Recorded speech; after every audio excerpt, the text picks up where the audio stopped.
Francine. Deixa eu só pegar aqui o... Aí eu passo para... Te apresento, Graça, e passo para você apresentar as convidadas de hoje, tá bom? Sim? Bem, tá? Tá, só um minutinho então, Francine.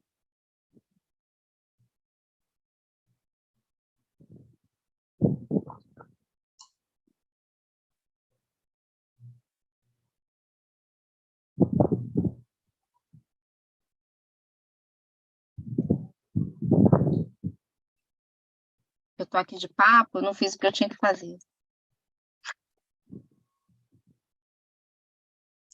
Ela avisou que já está no YouTube, tá?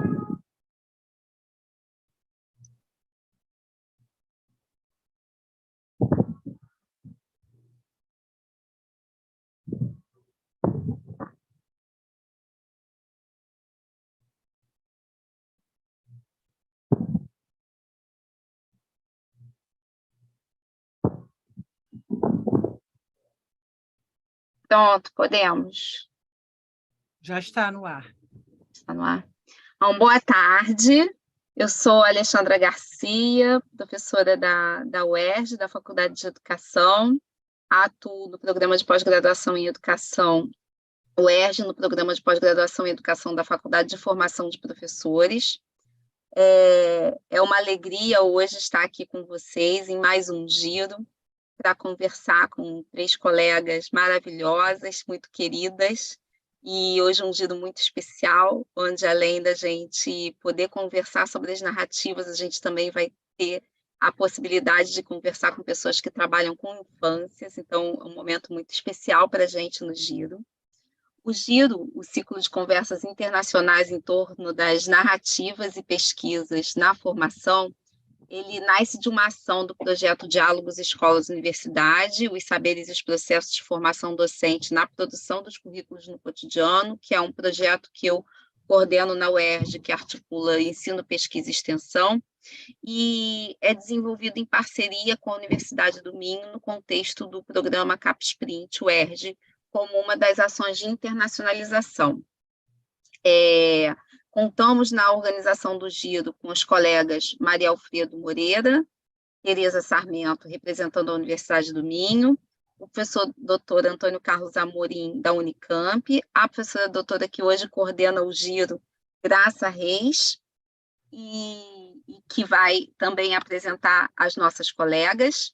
Então, assim, para dar início a esse giro, eu vou só fazer uma apresentação mais formal da professora Graça, que hoje coordena o encontro. A professora Graça é doutora e mestre em educação pelo Proped UERJ, é graduada em pedagogia pela Universidade do Estado do Rio de Janeiro e é professora do Colégio de Aplicação, CAP, e do Programa de Pós-Graduação, PPGE, da Universidade Federal do Rio de Janeiro. Ela trabalha com a área de educação, principalmente nos seguintes temas: currículo, cotidiano escolar, formação de professores, pesquisa autobiográfica e pesquisa narrativa, e é líder do grupo de pesquisa Conversas entre Professores, Alteridades e Singularidades, o COMPAS. Também coordena o projeto de pesquisa e extensão, os materiais narrativos e a produção curricular, desafios e possibilidades. Graça, eu te passo então a palavra, desejando que tenhamos uma ótima conversa hoje. Ok, muito boa tarde para todos, todas e todos que estão aqui com a gente, né? A Deolinda, a Alexandra, a Soy, Ana, Francine e mais todo mundo que está aí no YouTube. A Alexandra já me apresentou e eu vou apresentar, eu tenho uma representação, né, no Giro, que não é uma representação a partir da minha universidade, da Universidade Federal do Rio de Janeiro, a universidade onde eu atuo. É uma representação a partir de um fórum que a gente coordena, né, eu e alguns colegas, e a gente, então, é um FOPEM, que é o Fórum Permanente de Pesquisa Narrativa, que é um fórum que é ainda um bebê, né? Ele é ainda novo, mas a gente já está trilhando muitos caminhos. A gente tem uma página que chama, nunca sei isso, no YouTube, né? E aí no YouTube vocês encontram, quando vocês colocarem lá FOPEM, com 2 P's, vários encontros que a gente já teve, né, com vários pesquisadores que trabalham com pesquisa narrativa e que vão trabalhar a partir de diferentes contextos, né? Então, é um trabalho que a gente vem desenvolvendo, entendendo que essa rede, né, de pesquisadores narrativos é uma rede que atravesse muito, né, os muros das nossas universidades, que hoje ganha o Brasil, a América Latina. Hoje estamos aqui com 2 colegas, uma delas portuguesa, né? E aí eu vou aproveitar para apresentar as colegas, dizendo, então, que esse é o 6º encontro do Giro e que a gente vai trabalhar hoje com o tema Infâncias, Formação e Narrativas. E nós temos aqui 2 colegas muito queridas, né, que eu vou apresentar aqui com muito prazer. Vou começar pela Soimara, porque ela que vai fazer a primeira fala, né? Então, a Soimara Emilião, ela é doutora em Educação pelo Proped UERJ também, na linha de pesquisa Diálogos, Escolas, Universidades, Processos de Formação Docente e a Produção dos Currículos nos Cotidianos. É mestre em Educação também pelo Proped UERJ, na linha de pesquisa cotidiana, Redes Educativas e Processos Culturais, professora assistente no Colégio de Aplicação da UERJ e pedagoga na Rede Municipal de Niterói. É especialista em psicopedagogia, coordenadora do projeto de pesquisa e extensão Conversas entre Professores, Alteridades e Singularidades no Colégio de Aplicação da UERJ, é membro do Grupo de Estudos em Práticas Educativas, Juventude e Infância, do Grupo Diálogos, Escolas, Universidade e Grupo de Pesquisa Formação Polifonia. Tem experiência na área de educação, com ênfase em alfabetização e letramento. Então, seja muito bem-vinda, Soimara. Eu vou apresentar a Deolinda e depois eu vou passar a palavra para você, tá? A professora Deolinda Ribeiro é professora coordenadora na Escola Superior de Educação do Instituto Politécnico do Porto, em Portugal. É doutorada em Ciências da Educação e investigadora integrada no Centro de Investigação e Inovação em Educação. É perita da Agência Nacional de Avaliação e Acreditação do Ensino Superior em Portugal e presidente da Associação em Rede Internacional Lusófona de Investigação, Ação Colaborativa, Estreia Diálogos. É assim que fala, Deolinda? Leciona na formação inicial e contínua de educadores de infância desde 1989 e desde 2001 tem a seu cargo a coordenação da formação inicial de educadores professores. É membro da equipa de revisores e comissões científicas em várias revistas nacionais e internacionais em educação e formação de professores. No seu currículo, na Ciência ID, os termos mais frequentes na contextualização da produção científica são supervisão, formação de educadores e professores, narrativas de formação profissional e investigação, ação e educação. Ou seja, a gente tem aqui 2 pessoas muito, muito especiais e acredito que a gente vai ter uma tarde ótima.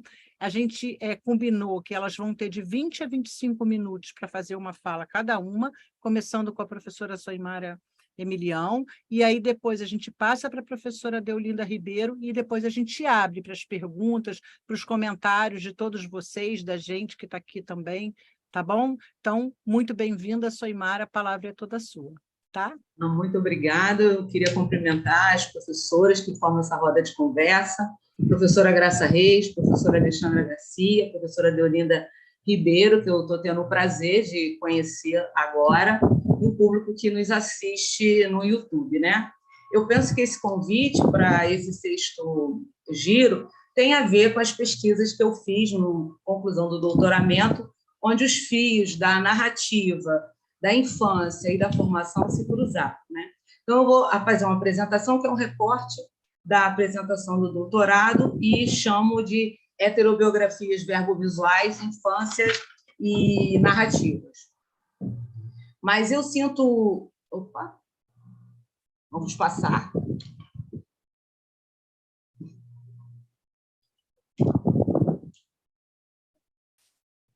Vamos ver como passa, né? Opa, foi.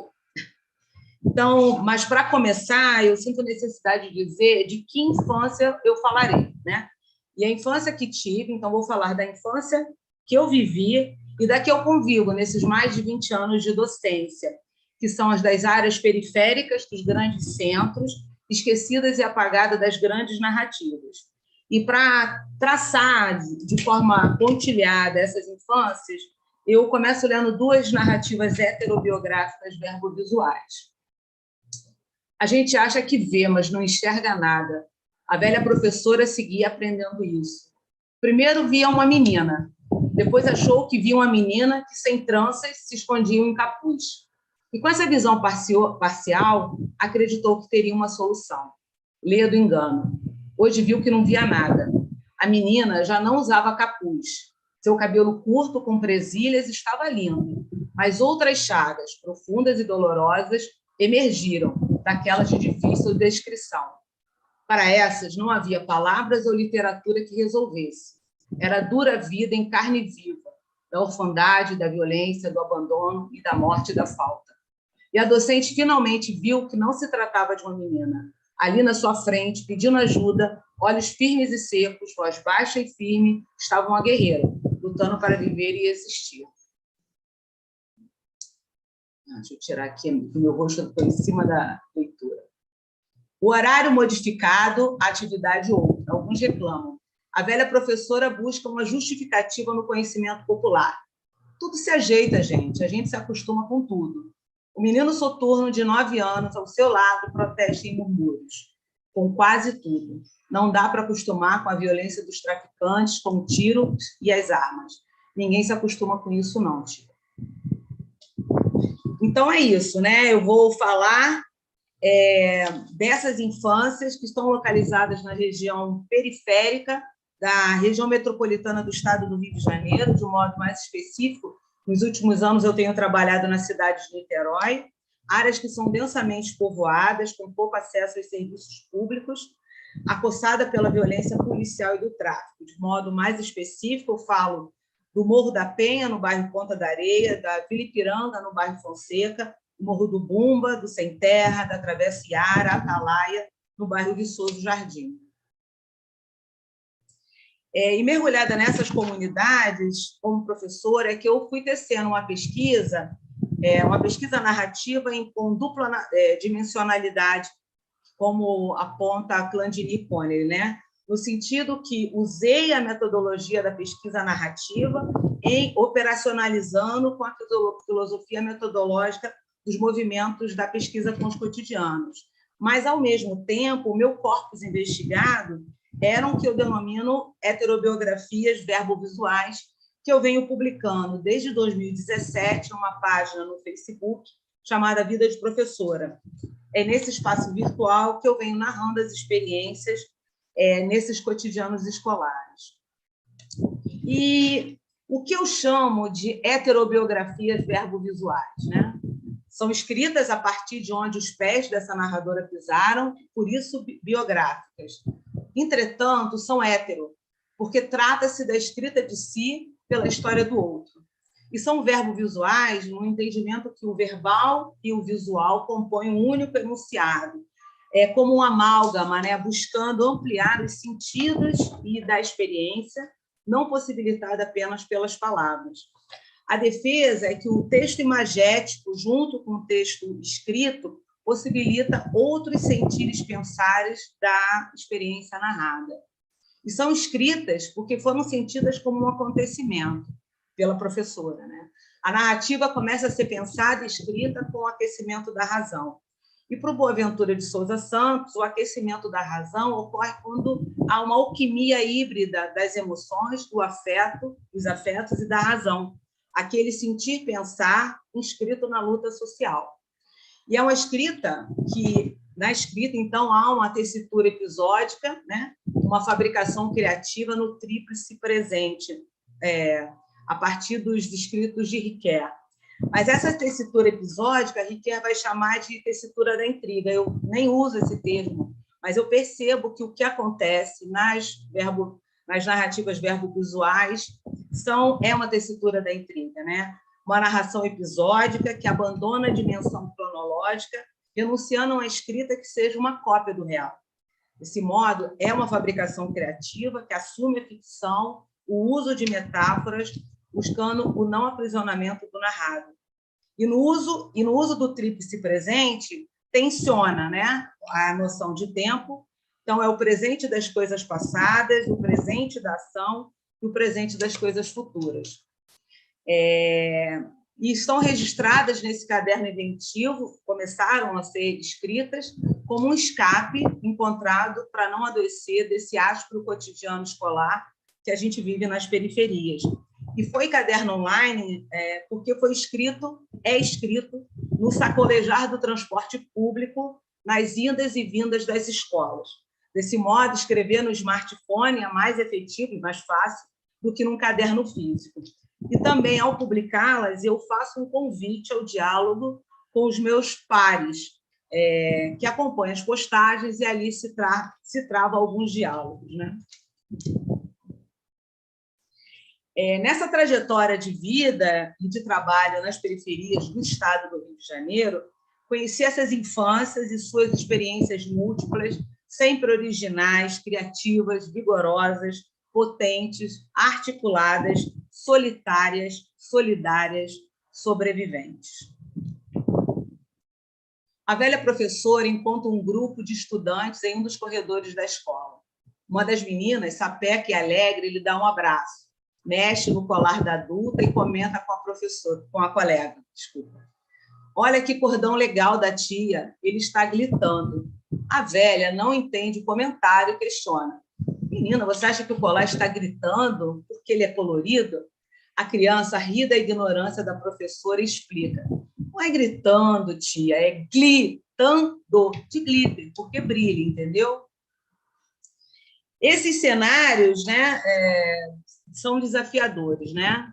Porque essa produção original e criativa, que é realizada cotidianamente por esses infantes, ocorre em territórios conflagrados, violentos, desassistidos pelo poder público, carentes de espaço de lazer e difusão cultural. Há casos de crianças que nunca foram ao centro da cidade, que nunca atravessaram a ponte Rio-Niterói. É muito comum falarem, professora, lá em Niterói, uma fala que indicia que não se sentem parte da cidade. De algum modo, as narrativas, além de contar esse encantamento com as infâncias, denunciam também a situação abjeta que essas infâncias estão expostas. Só um minuto para transferir. Do outro lado do telefone, o padrasto demonstrava preocupação com o desempenho escolar do menino, o que podia denotar a responsabilidade pela criação do infante. As perguntas iam sendo postas no sentido de aferir sobre o comportamento e a produção escolar da criança. Ouvindo aqueles questionamentos, a velha professora recordou da recente visita da mãe do estudante, face marcada pelo espancamento, lágrimas que brotavam da face, molhando o pequeno bebê que trazia no colo, diante da pressão desse marido para autorizar que o primogênito fosse sozinho para a escola, e seu desejo de rompimento daquele que a estava fazendo sofrer. Teve tempo de lembrar que, após aquele dia, o menino, apesar de muito pequeno, começou a vir sozinho para a instituição escolar. E todas essas lembranças criaram uma sequência lógica. E assim respondeu com voz de poucos amigos. O menino tem comportamento exemplar, dedicado e interessado. O que falta é ser mais acompanhado em casa, com afeto e cuidado, inclusive não se deslocando para a escola sozinho, porque isso vai contra a lei que protege a criança ou adolescente. Dezembro, a escola cheia de crianças em febril euforia. Alguém comenta em tom de lamento. Eles não querem férias? O moço da limpeza, que tudo ouve e tudo vê, esclarece a dúvida do docente com uma aula de sociologia. Não querem e não podem. A garotada da periferia só tem a escola para brincar com segurança e ter seus direitos respeitados. Ficar em casa é ter que trabalhar e não ter um lugar para brincar sem que seja alvo de bandidos e da polícia. Engraçado que passa o tempo, mas quando eu leio eu ainda me sinto indignada, né, com esses relatos. Né? Mas quando eu elaborei as questões da pesquisa, eu me encaminhava, na verdade, na direção da possibilidade de uma desinvisibilização curricular, na compreensão desses redes de desejos desses sujeitos, sendo meu campo a pesquisa com os currículos. Né? As crianças, é claro, estavam dentro da noção de praticantes de setor, né? Que são os que criam no uso daquilo que é imposto. Mas, com a pesquisa, elas vão ganhando uma relevância na medida que estão sempre instaurando pluralidade, criatividade em seus movimentos cotidianos. A professora Leira, no dia anterior, um texto sobre tipos de planta e citou sobre as suculentas. Mostrou algumas ilustrações, estava preparando as crianças para a produção de um terrário. Hoje trouxe uma pequena suculenta para a sala. A menina de 6 anos, ao ver a plantinha na mesa da docente, indagou: tia, essa aqui é a gostosa? Acho importante também, para vocês entenderem como eu fui enredando epistemo-político metodologicamente a pesquisa narrativa, né? Então, eu uso, sim, a minha filiação ao campo dos cotidianos escolares, na compreensão que os currículos são criações cotidianas desses praticantes, pensantes, e que, para compreender cientificamente os cotidianos, é preciso narrar e sentir. Em substituição à professora de artes, a docente do núcleo comum, ao assumir uma turma, resolveu ler para os pequenos um livro sobre Salvador Dalí, da coleção Mestre das Artes.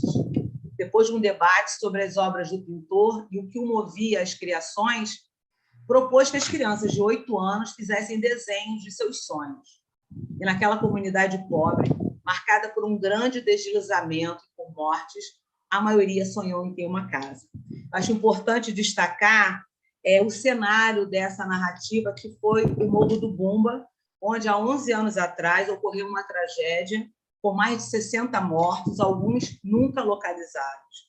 Uma tragédia que foi conhecida nacionalmente quando esse morro explodiu por ação do gás metano, já que, anteriormente à ocupação dos moradores, aquele local era um lixão.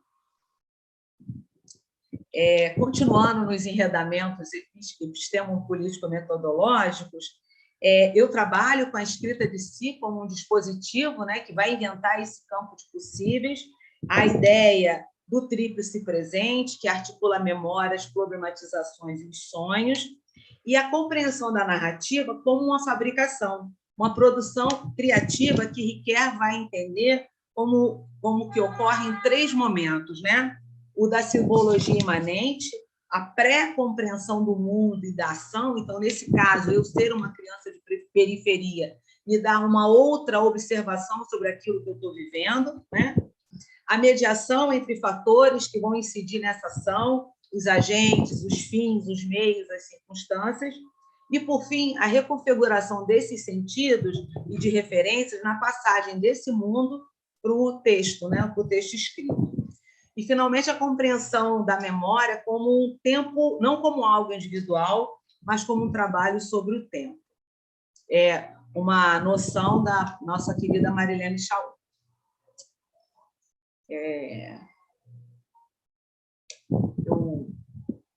O momento nacional era delicado. A democracia andava debilitada. Na sala, as crianças reproduziam discursos preocupantes para a alma libertária da professora. Por isso, resolveu ler para a turma um livro que tratava do assunto. E, entre abordagens infantis para tema tão denso, o autor da obra apresentava 3 projetos de país. Na primeira, proposta mais igualitário; na segunda, um Brasil gerador de trabalho e renda; e, no último, a concentração de lucros e riqueza nas mãos de alguns. A professora propôs: pensem em qual dessas propostas vocês votariam, em qual país gostariam de morar. Determinou um canto da sala para cada proposta, de modo que as crianças pudessem se dirigir para esses locais ao definir o projeto desejado para o Brasil. Sem nenhuma influência da adulta, eu prometo, todas as crianças caminharam para um país mais igualitário. E ela pensou que queria morar no mundo das crianças.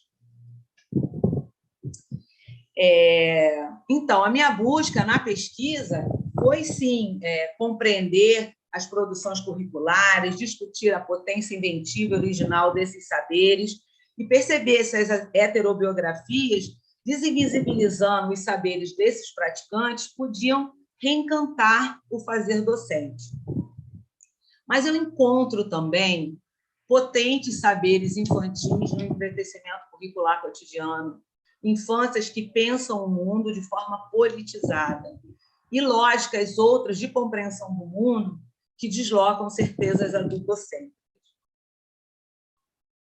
Na roda semanal das crianças de 9 anos, a menina, tão distante dos padrões sociais, raciais e estéticos impostos por parcela da sociedade, escolheu um artigo que discutia a existência das bruxas. Na sua explicação, a turma afirmou: elas eram mulheres livres que faziam as coisas do jeito delas, e por isso os reis, a igreja e os homens tinham medo delas. Essas mulheres não obedeciam ordens e só seguiam seu próprio coração, e por isso eles faziam grandes fogueiras e a queimavam.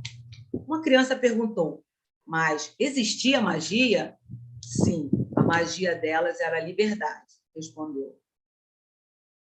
Na roda científica, a menina anuncia: falarei sobre a peste negra.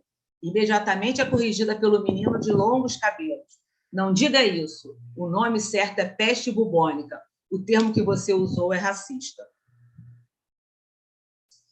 Então, se para Benjamin, né? Então, com Benjamin, a gente entende que as crianças são esses sujeitos excluídos pelas políticas sociais e pelos grandes sistemas explicativos. De modo microcósmico, nas heterobiografias, elas vão circular muitas vezes como protagonistas, como mostrando a sua riqueza de saberes fazeres no que vivem, no que escrevem, desenham, nos seus silêncios, nos seus silenciamentos e no movimento dos seus corpos. A velha professora buscara um novo solo para plantio. No caminho encontrou o menino, e ele disse: sou um menino comedor de palavras, vou te levar à escola. A senhora estranhou que tal apetite para comer palavras o mantinha ainda tão esquálido.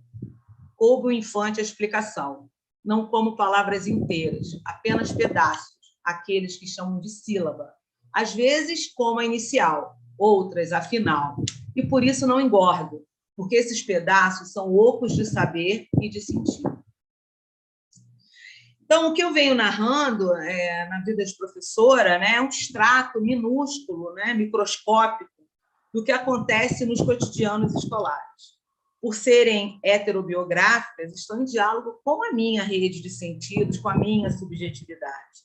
Então, muitas outras experiências são desperdiçadas cotidianamente, jogando na invisibilidade, né, toda essa úmida e múltipla criação curricular, linguística, sociológica e artística das infâncias, por falta de quem as narre. Estou terminando, Graça. Esse é o penúltimo. Tá. A criança ficara preocupada.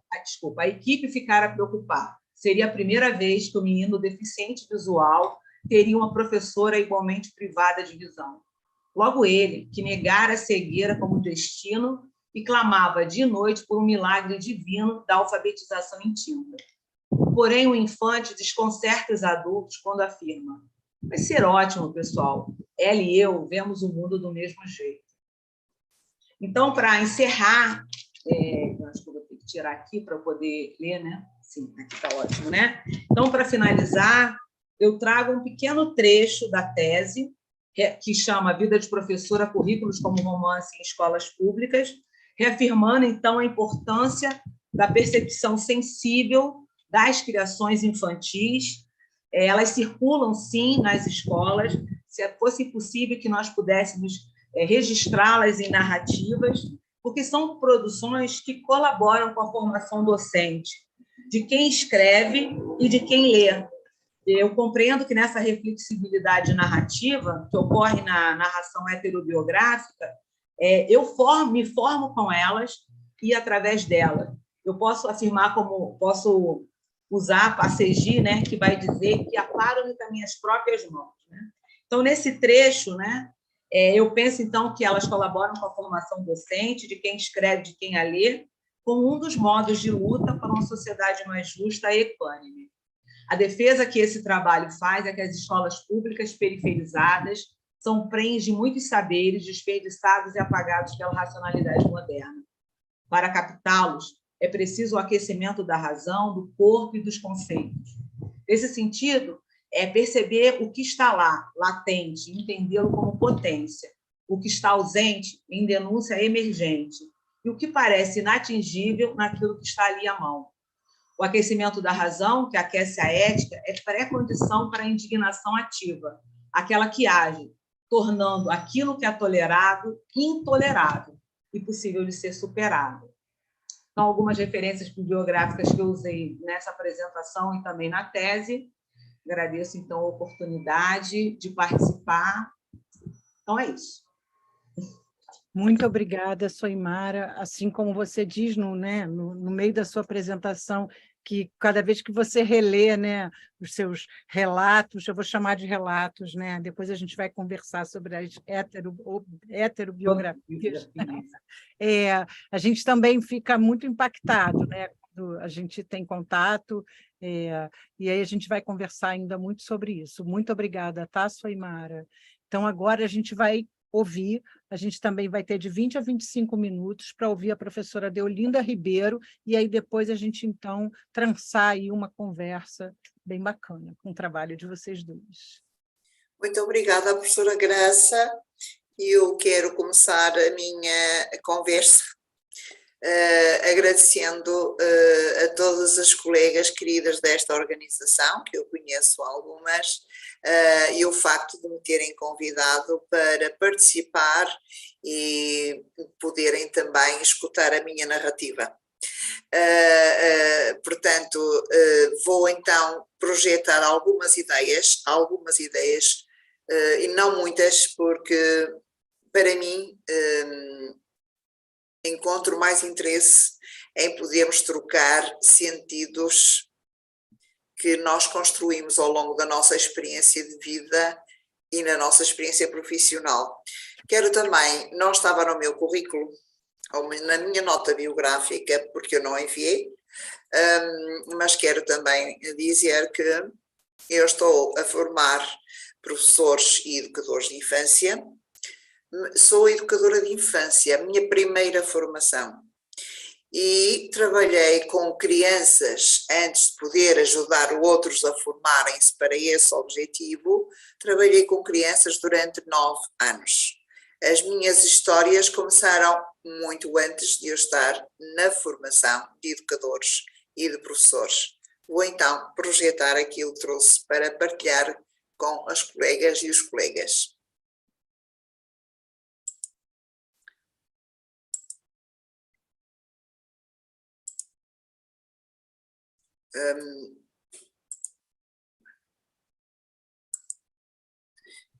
Deolinda, você consegue... Isso, pronto. Ok. Está ótimo. Eu não os quero tirar. Tá bom? Então, desculpem. Então, a minha primeira abordagem centra-se exatamente nas narrativas supervisivas dialogadas.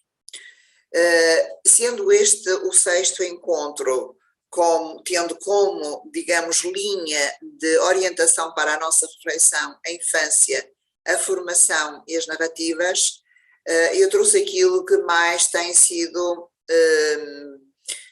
estratégia de formação experienciada no contexto onde eu leciono.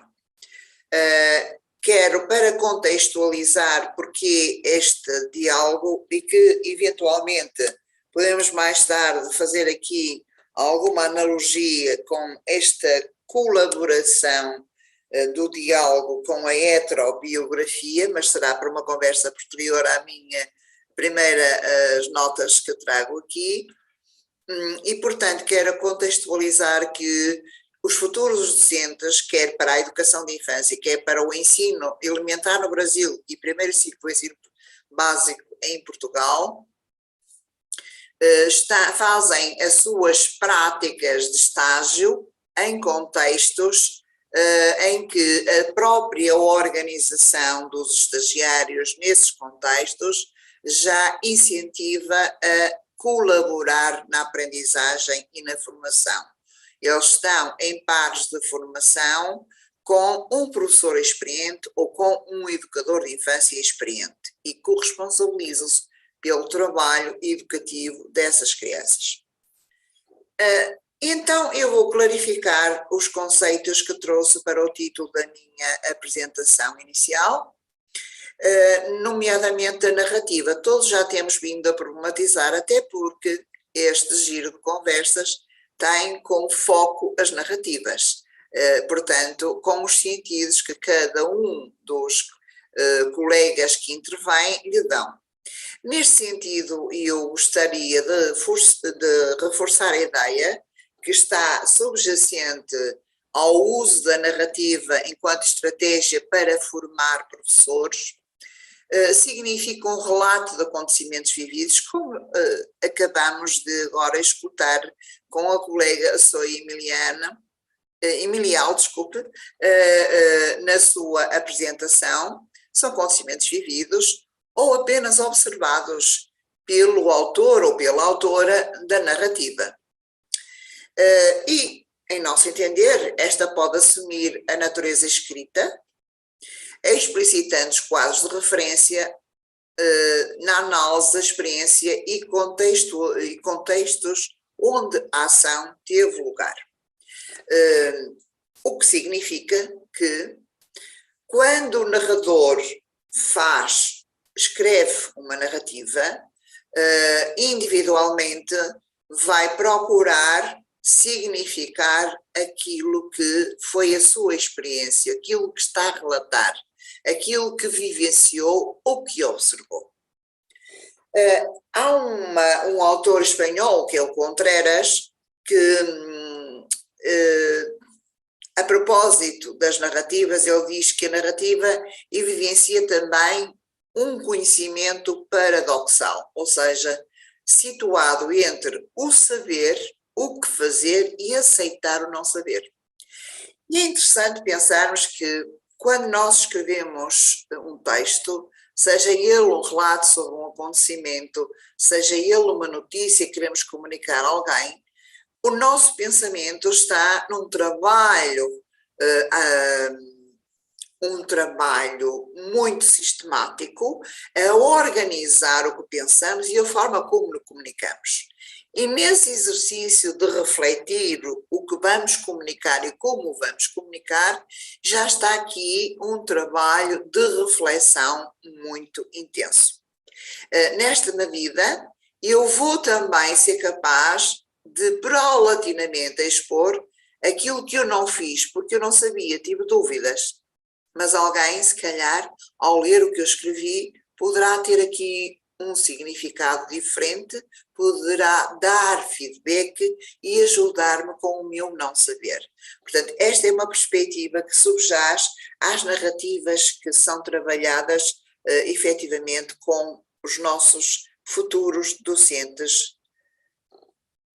Outro conceito que gostava também de explorar, que é o conceito de supervisionada, narrativa supervisionada. Portanto, a supervisionada, bem, é um conceito que deriva do termo supervisão, que é um processo de formação no qual, em princípio, os futuros docentes aprendem com um professor mais experiente e que pode ajudá-lo a reorganizar o seu conhecimento em torno das ações de prática.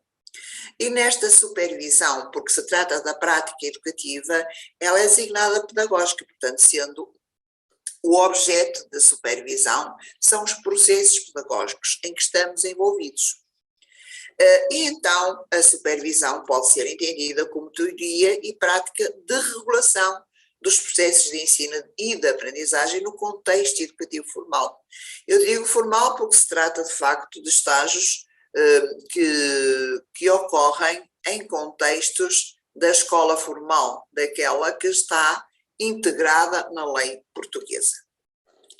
Depois, também um bocadinho à semelhança do que a colega Zoe agora apresentou, foi o seu estudo longitudinal que deve ter sido trabalhado como para a concessão do grau de doutor, enganei-me ou não, penso que é verdade. Eu também fiz um estudo longitudinal na supervisão com vários casos de estudantes que estavam a fazer o seu estágio curricular e que estavam a aprender com professores experientes. E esse estudo levou-me a definir a supervisão como um processo de auto- e heteroformação, pela regulação sistemática e colaborativa das práticas de planificação, monitoração, avaliação do percurso de desenvolvimento profissional do educador e do professor. Ou seja, esta, digamos, definição resulta da observação sistemática ao longo do estudo do papel que um e outro tinham num processo em que às vezes era difícil distinguir quem estava em formação, quem se forma e quem é que é formado, quem é o formador e quem é que são os formandos. Ou seja, havia uma simbiose e uma articulação de saberes que construíam, de facto, significados para poderem pensar como planificar as ações, como projetar o currículo e como vamos responder àquilo que o próprio contexto, de facto, nos permite ler. Então, outro conceito que gostava muito de clarificar é o conceito de narrativas supervisivas dialogadas, é a terceira palavra que eu uso no título. E este dialogada está muito ligado a um processo que é a dialogicidade, ou seja, o diálogo que nós estabelecemos no nosso cotidiano, nas nossas ações formativas, nos nossos encontros não formais, nas nossas trocas de impressões, opiniões, e, portanto, digamos assim que, na perspectiva de Brunner, a educação é uma conversa entre indivíduos. Ora, sendo uma conversa entre indivíduos, a ação educativa é um trabalho de relação entre pessoas. Quando se reflete sobre a prática e sobre a forma de narrativa, reflete-se necessariamente sobre as relações que foram desenvolvidas com os outros, quer a relação do educador com a criança, quer a relação da criança com o educador, quer a relação da criança entre si, com outras crianças, quer a relação do educador com as famílias, quer a relação do educador com os outros elementos da comunidade educativa e do estabelecimento em que coabitam e desenvolvem ações. Desta, digamos, interdiscursividade emerge a oportunidade de construir linguagens ou linguagens sobre os valores da interação como benefício da reflexão coletiva. Então, nessa medida, a dialogicidade permite, de facto, que ao narrar e partilhar essa narrativa com outros, os outros possam também dialogar sobre a sua própria narrativa conosco. E é este diálogo conjunto que permite que, de facto, possamos construir conhecimento. Ora, interessante, este aspecto que está na tua narrativa eu não tinha observado, mas agora, de facto, vem complementar aquilo que eu estava a pensar. E isto leva a uma outra possibilidade de interpretarmos que a prática docente, através da estratégia narrativa, seja ela escrita, seja ela apenas verbal, mas estamos aqui a falar da narrativa escrita sobre os acontecimentos que vivenciamos no nosso cotidiano formativo, ela tem, de facto, possibilidades de melhorar as competências de eu agir e de responder com maior eficácia àquilo que são as necessidades e os interesses de currículo e da aprendizagem das crianças, e são ao mesmo tempo uma possibilidade de reflexão com cariz epistemológico, ou seja, através dessa partilha reflexiva, dessas narrativas que se cruzam, se discutem, eu posso construir conhecimentos cada vez mais aprofundados sobre as minhas práticas e as práticas dos outros que partilhamos. Nessa perspectiva, ocorre a possibilidade da autoformação pela reconstrução da minha identidade. Sistematicamente eu vou reconstruindo por esta possibilidade que a narrativa aporta. A transformação da ação assente numa tentativa sempre inacabada de compreensão das suas epistemologias da ação, ou seja, como é que, efetivamente, a prática é um campo, como nós todos sabemos, de interações singulares, complexas, é uma teia relacional. E, portanto, essa teia relacional vai trazendo sempre informação nova, porque cada um de nós tem epistemologias, ou podemos dizer quadros epistemológicos, crenças, valores, ideologias, que vão efetivamente ser as lentes com que eu observo o real e as lentes que me ajudam também a interpretar esse real, para melhor lhe dar sentido e para, desse sentido, eu construir novas oportunidades. Então, sendo assim, a intencionalidade formativa, usando também a narrativa como estratégia, visa formar educadores com autonomia intelectual, capazes de pensar a sua ação e não apenas de reproduzir aquilo que observam que os outros desenvolvem. Capacidade para trabalhar em equipa e redes colaborativas, de criar, de ter criatividade e de construir predisposições para arriscar, seguir a sua aprendizagem ao longo da vida. São as histórias de professores, são as histórias dos futuros docentes que vão começando a ser construídas já no estágio da sua formação inicial. As narrativas dialogadas, que aqui eu apelo de colaborativas, não sei, que depois podemos aqui trocar impressões sobre o toque do colaborativo com a heterobiografia, ou as narrativas heterobiográficas, mas aqui na conceptualização que eu trago hoje, as narrativas dialogadas na formação de educadores assumem umas estratégias de aprendizagem do saber profissional. Portanto, a possibilidade de construir a epistemologia da ação.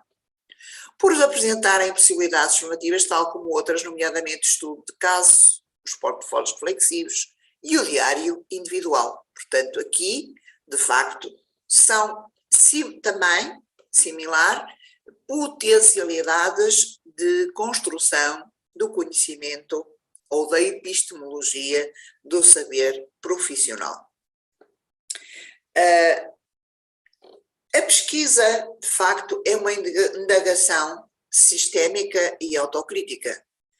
E é difícil fazer autocrítica. Também é difícil fazer a heterocrítica, não é? Estamos muito fechados quando nós não partilhamos.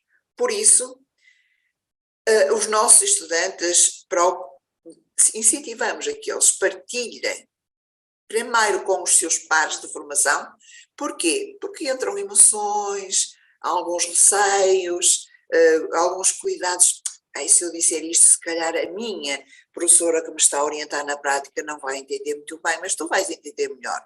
Portanto, eu sinto que tu estás também a desenvolver e a construir conhecimento como eu. Portanto, o meu par, eu estou a falar com o meu par, e as minhas emoções são mais fáceis de partilhar contigo.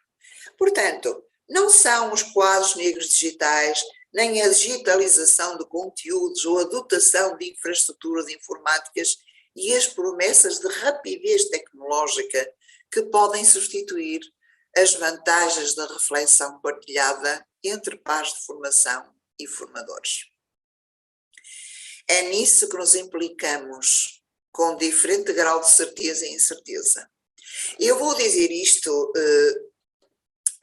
com um exemplo que é muito fresco, tem 2 horas de distância desta minha apresentação. O facto de eu estar hoje numa aula que teve tudo menos a ação que eu tinha planificado.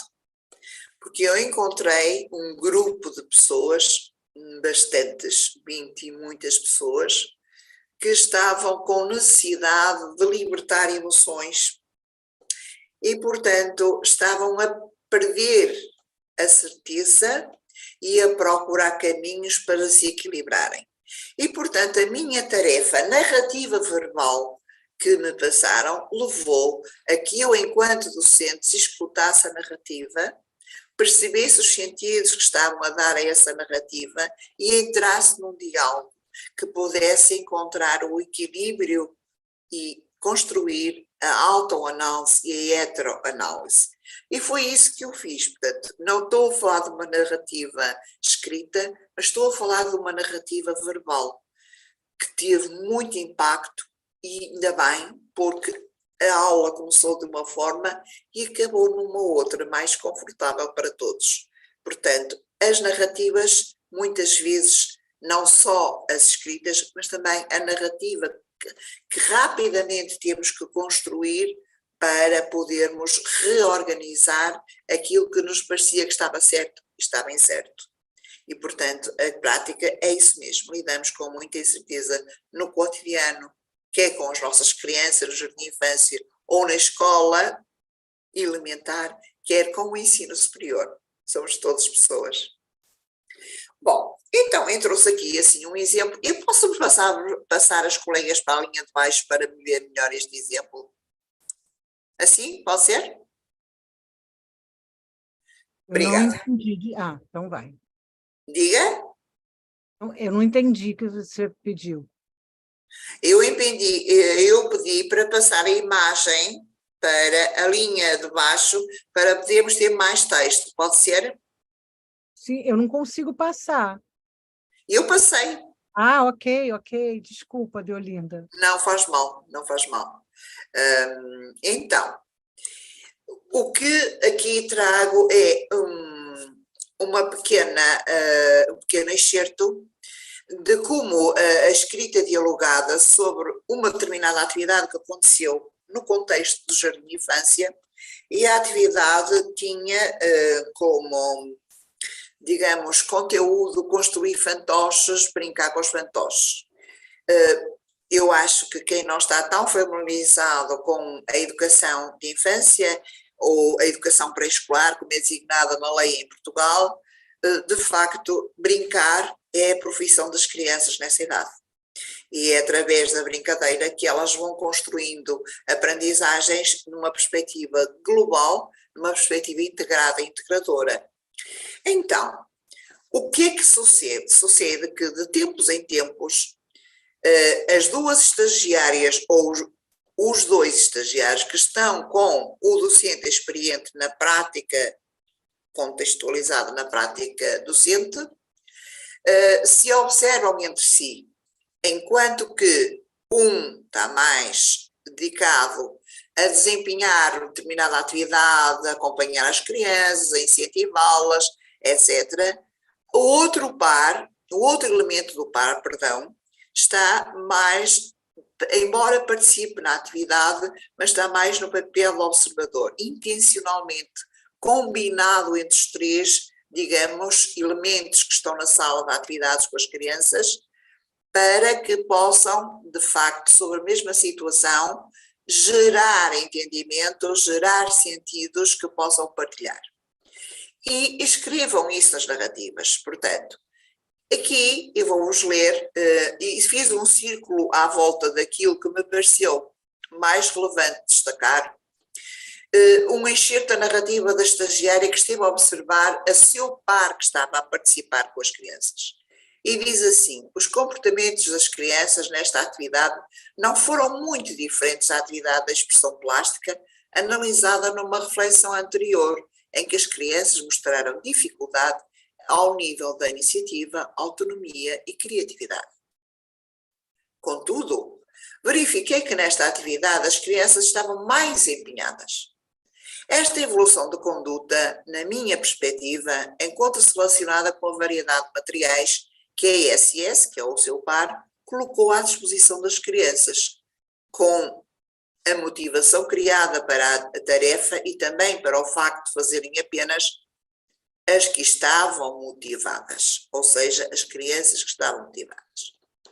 Ora, esta narrativa foi lida pela estagiária que esteve em ação mais direta com as crianças e reagiu, comentou o facto da colega, o que ela escreveu sobre a sua interação pedagógica, e disse: concordo com a AF quando diz que se notou uma evolução na autonomia das crianças, e concordo também com as razões por ela apontadas para o resultado positivo desta atividade.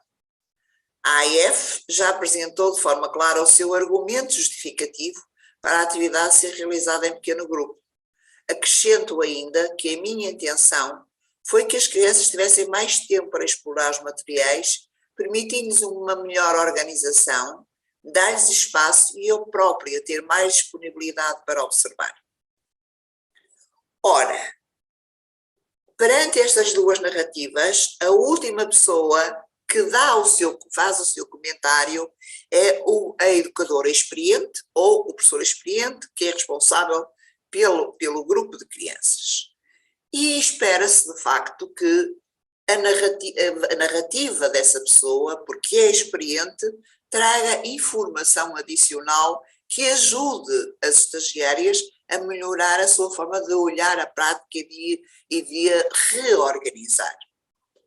Então, o comentário interpretativo da supervisora cooperante foi: acho importante realçar também a afetividade que a SS transmitiu quando falava do seu amigo fantoche. E quando ela falava com ele, facto que passou para as crianças de tal forma que quando lhes foi proposto construir um amigo, todas aderiram. Nesta atividade também senti a SS mais segura, orientando a atividade de uma forma mais dinâmica. Todo o ambiente criado pela aluna para apresentar o seu amigo foi uma mais-valia para o respeito que observamos que as crianças agora têm com estes materiais pedagógicos. Agora vou passar as colegas outra vez para aqui. Ok? Então, eu não vou avançar mais, vou ficar por aqui, se me permitem, e fico aberta para questões que me queiram colocar. Pode ser? Sim, claro. Obrigada. Eu vou já começar. Primeiro, dar as boas-vindas, que Maria Alfredo chegou aqui, está com a gente. Bem-vinda, Maria Alfredo. Muito bom ver você. Obrigada, boa tarde. Peço desculpa pelo atraso, mas confundi-me. E aí eu vou começar aqui conversando um pouco, né, com vocês duas, e depois a gente vai aí trazendo os comentários e etc., né? Primeiro vou pedir para vocês falarem um pouco, porque vocês vão trazer a questão da heterobiografia, né, Soimara, e você vai falar da questão da heteroformação, da auto- e heteroformação. Então, que cada uma pudesse falar um pouco desse processo, né, dessa heterobiografia, dessa heteroformação, né, espaço de auto- e heteroformação. Eu anotei aqui algumas coisas, né? Eu vou fazer aqui uns, e vocês falam e respondem e pensam aí o que vocês quiserem, até para eu poder dar a palavra para outras pessoas, né? Então, primeiro vou pedir isso. E eu queria que a Soimara também falasse um pouco da questão do romance que você traz no final, que é inclusive o título da sua tese, né? Que eu acho que traz uma curiosidade, né? Como é que você pensa, né, essa questão aí, por que romance, né?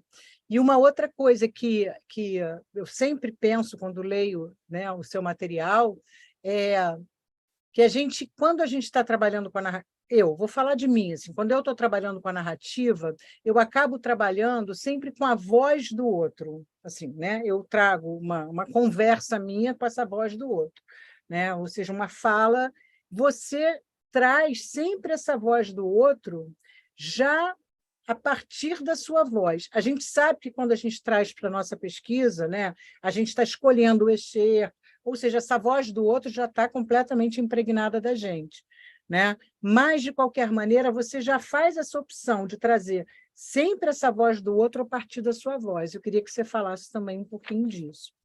E aí, Deolinda, primeiro dizer que essa perspectiva de formação é a perspectiva que, de fato, eu acho que é essa coisa do compartilhamento, da partilha, é o que eu acredito que a gente vem trabalhando, né? E tanto eu quanto Soimara, em escolas diferentes, trabalhamos no que a gente chama aqui de colégio de aplicação. Eu não sei se você conhece o que significa isso. São colégios das universidades. O colégio de aplicação que a Soimara trabalha, ele é um colégio de aplicação da UERJ. E o que eu trabalho é da Universidade Federal do Rio de Janeiro. Que hoje, inclusive, os novos colégios de aplicação não se chamam mais assim, porque já tem o entendimento de que ninguém vai lá aplicar nada, né? Então, eles são chamados de colégios universitários, os mais novos. Já. A gente tem um em Niterói, tem no Maranhão, que são chamados de colégios universitários.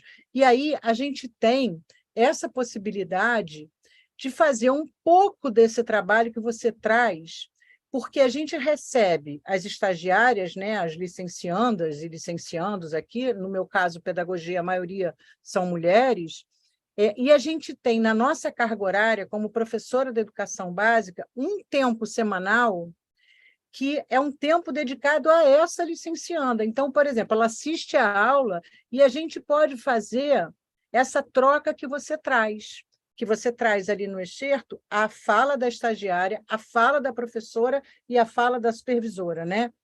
E eu queria entender, que você falasse um pouco para a gente, porque é diferente, né?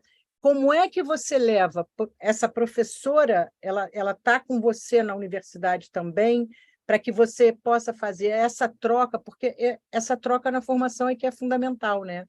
Não é só a estagiária ir lá assistir e registrar, né? Ou seja, ela assiste, registra, a professora tem essa conversa com ela, mas vocês têm uma conversa aí coletiva também, né? Eu queria que você falasse um pouco também disso, além da questão da auto e da heteroformação. Eu vou parar de falar, eu anotei muita coisa, mas vou dar espaço aqui para as colegas, mas fiquei assim, bastante curiosa, né? Porque a gente aqui, só para terminar, a gente na Universidade Federal aqui do Rio de Janeiro, a gente começou uma construção que tem uma construção assim, lenta, porque é um processo, todo o processo de modificação é um processo lento, que é uma coisa que a gente chama de complexo de formação de professores, que tem muito essa proposta de trabalhar sempre com a ideia de que universidade e escola estão no mesmo lugar, né?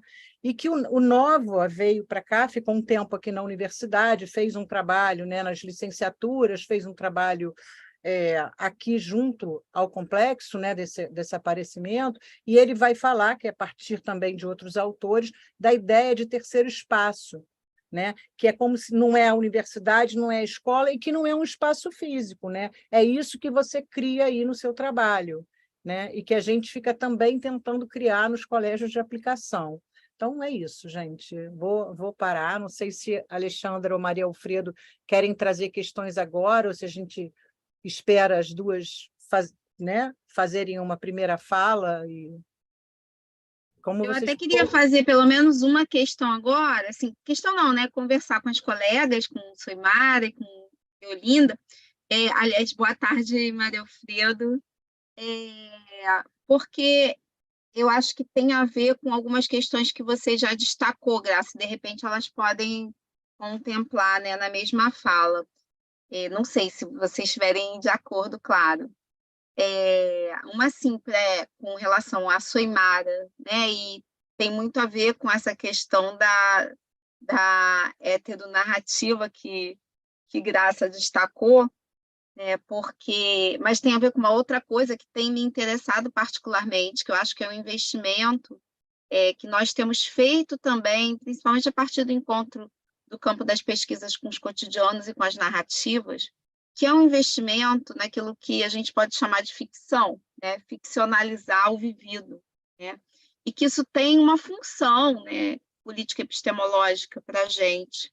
E aí, quando você traz, né, nas tuas narrativas, que a gente sabe que são inspiradas no cotidiano, nessas vivências, né, nessas vivências encarnadas, que a gente percebe nas narrativas essa vivência encarnada, né, são narrativas vivas, né, literaturizando mesmo essa experiência, tem algo ali que é da pesquisadora implicada, né, que é a posição da pesquisadora implicada, né? E aí eu queria que, se você pudesse falar um pouquinho para a gente, assim, como que essa pesquisadora implicada está operando, está se movimentando na hora que ela faz essas escolhas, na hora que você cria, ficcionaliza, né, essa vivência em narrativas, né? E que, particularmente sobre o que você trouxe, né, que infâncias ou que questões sobre infância você procura destacar com as suas narrativas, também como tua tese também fala da questão dos currículos, né? O que você também procura destacar com essas narrativas para a gente pensar, né, em torno dos currículos. Então, é algo assim que eu acho que seria interessante a gente conversar mais, né, pensando nesse lugar da pesquisadora implicada e como é que a gente usa a narrativa como uma forma de desdobrar também essas implicações, essas defesas político-epistemológicas que a gente faz, né, no campo das nossas pesquisas. E Deolinda também quis fazer agora, porque tem a ver com a questão da heteroformação que Graça destacou. Fiquei pensando, sobretudo, né, na ideia da supervisão, porque aqui no Brasil esse é um conceito que a gente problematiza muito, por conta também de um histórico de relação com as escolas, por conta também da gente problematizar a própria hierarquização do conhecimento, de algum modo tá implícita na palavra, né, no termo, né, supervisão. Então, é um termo aqui no Brasil que a gente, de algum modo, abandonou, embora algumas redes ainda utilizem, né, ainda exista essa função nas redes, mas as pessoas, a gente percebe, inclusive, né, professores que ocupam esses cargos, quando vão falar, eles ficam até um pouco constrangidos de dizer que são supervisores, ou também existe uma outra que, na verdade, a função é a mesma, mas cada rede nomeia de um modo, né, que é um inspetor, né, e ele tem um pouco essa função nas redes. E aqui você está falando da supervisão pedagógica do estágio, e você está falando numa perspectiva diferente, que eu diria mais horizontalizada mesmo, né, que é na perspectiva de uma formação compartilhada, né, partilhada com o outro, né? Então, eu queria te ouvir um pouquinho mais sobre essa ideia da partilha, né, e essa movimentação de lugares, né, no papel da supervisão, né, e dos estudantes que estão fazendo seu estágio, e também na mesma direção dessa formação entre pares, que é algo também que a gente, no grupo que eu coordeno, que está envolvido na proposição aqui do Giro, né, o Diálogos Escola-Universidade, a gente tem um projeto de extensão que é o Café com Currículo, e que justamente ele trabalha com o horizonte, né, da horizontalidade, com a perspectiva da formação entre pares, né, entendendo que esses pares significa entre professores da escola básica, né, da educação básica, mas também entre professores e estudantes que estão em processo de formação.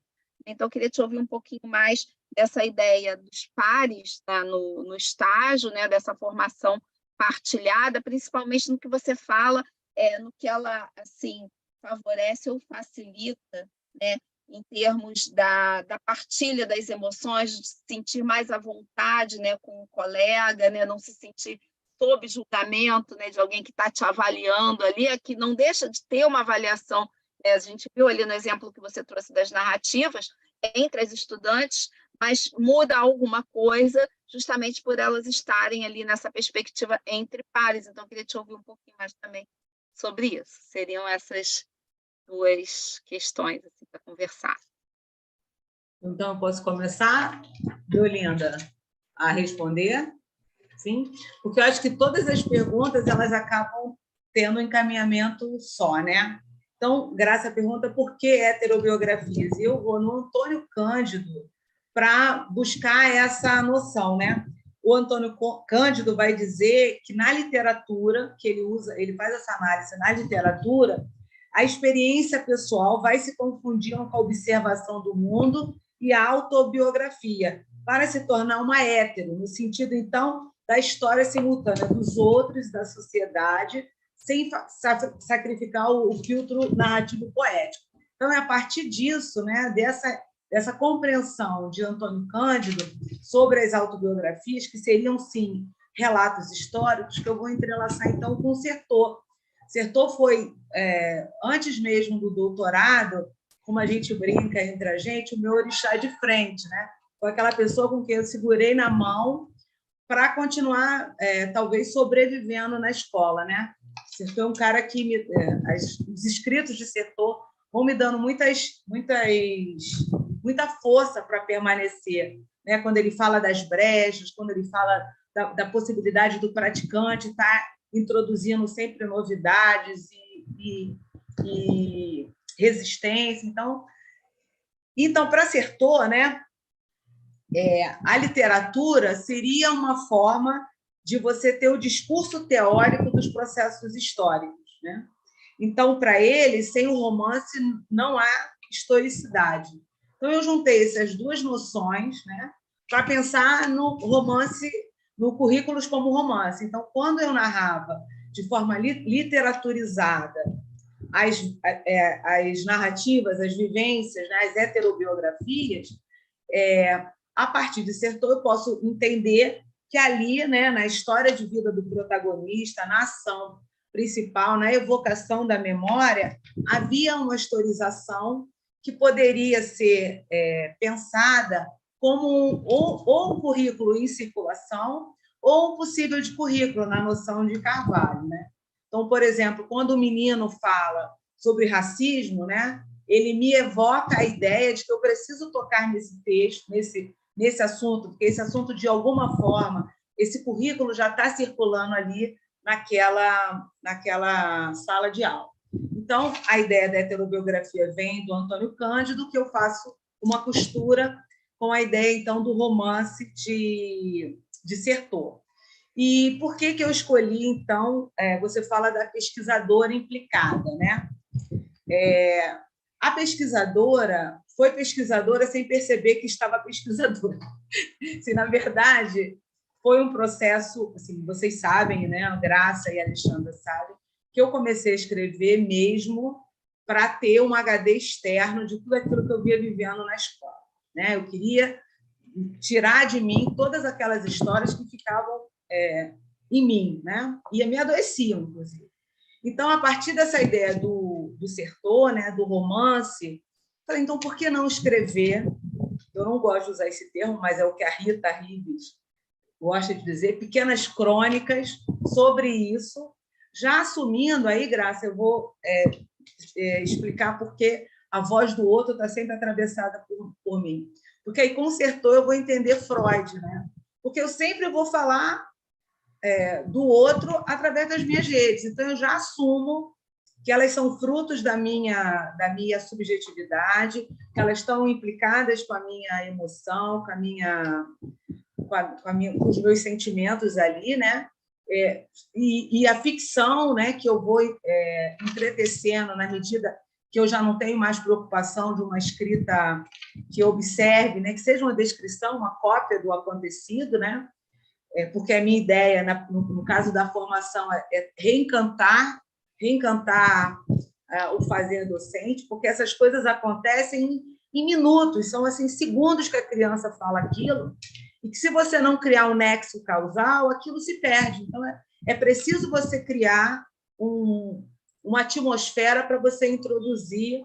Quer dizer, eu tenho uma série de narrativas muito simples, mas o nome da protagonista é a menina que um dia tremeu de fome. Então, essa nomeação dela dá uma outra compreensão de tudo que aquela menina faz, vive e diz na escola.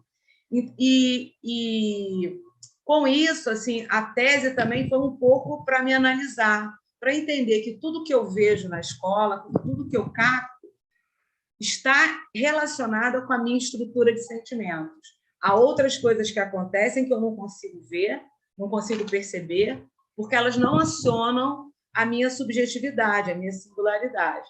E eu sei por isso que eu estou perdendo um monte de coisa, né? Vários potentes currículos estão circulando, criações infantis estão circulando e eu não consigo, e eu assumo essa minha incompletude. Então, acho que eu consegui responder a ambas. A Lê pergunta sobre o trabalho com as infâncias, né? Não é isso? Como que eu faço esse recorte? Eu não poderia falar hoje, eu trabalho no colégio de aplicação, né? No Instituto de Aplicação, tenho contato com outro grupo, de um outro extrato social, mas ainda hoje, o que vai me acionar a possibilidade de escrever, o que vai aquecer a minha razão, a ponto de eu ter desejo de pegar o smartphone e escrever, porque a escrita vem a partir de um desejo, são as narrativas, são as histórias das crianças que, de alguma forma, se comunicam com uma menina que eu fui. Então, eu estou implicada, a pesquisadora está implicada com a Soimara o tempo todo, e eu não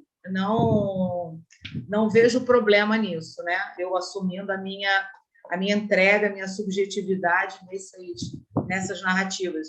E tem funcionado bem para me esvaziar, não sei se é a palavra esvaziar, mas refletir sobre o que acontece na escola.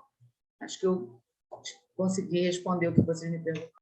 Sim, Soimara, só um comentário, né? Eu estou com 3 estudantes que estão começando a pesquisar a partir das crianças, né? As narrativas infantis, com essa ideia do que é conhecimento para eles. Aí eu parei aqui rapidinho para mandar o WhatsApp, olha, vai prestando muita atenção, né? Porque é isso, assim, como é que a gente ouve, né? Como é que é um exercício mesmo isso, né? A gente, é um exercício. Depois de 40 anos de docência, a gente escuta com muito mais facilidade, né? Sim, sem dúvida. Mas também, se colocar aquecida para ouvir, elas o tempo todo elas estão criando coisas divinas. Com certeza. Obrigada, Soimara. Deolinda, a palavra é toda sua. Muito obrigada. Quero agradecer à colega Graça e à colega Alexandra pelas questões que colocaram.